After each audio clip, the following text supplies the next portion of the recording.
እንጀራ መሸጥ ተከለከለ። ጤና ይስጥልኝ፣ ኢትዮ ሪፖርቶች ነን። እንጀራ መሸጥ ተከልክሏል? አዎ ተከልክሏል። የት፣ ለምን፣ እንዴት የሚለውን ጥያቄያችሁን እንመልስላችኋለን። እናንተ ብቻ ሼር፣ ላይክ፣ ኮሜንት ማድረጋችሁን ቀጥሉ። ለቻናሉ አዲስ የሆናችሁ ደግሞ ሰብስክራይብ በማድረግ እንግዲህ ቤተሰብ እንሁን። ከኢትዮ ሪፖርት ይህንኑ መረጃ ለእናንተ እንሆ።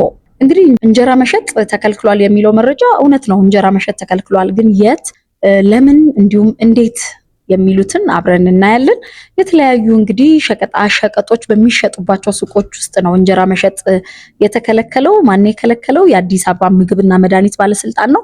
እንግዲህ የባለስልጣኑ ምክትል ስራ አስኪያጅ አቶ እንጋ እርቀታ የተለያዩ መርዛማ ነገሮች፣ ሳሙና እና ለጤና ጠንቅ የሆኑ ሸቀጦች በሚሸጡባቸው ሱቆች በቀጥታ ለምግብነት የሚውሉትን እንደ እንጀራ፣ ዳቦ የመሳሰሉትን ነገሮች መሸጥ ልክ ባለመሆኑ ነው ለመከልከል መገደዳቸውን የሚናገሩት።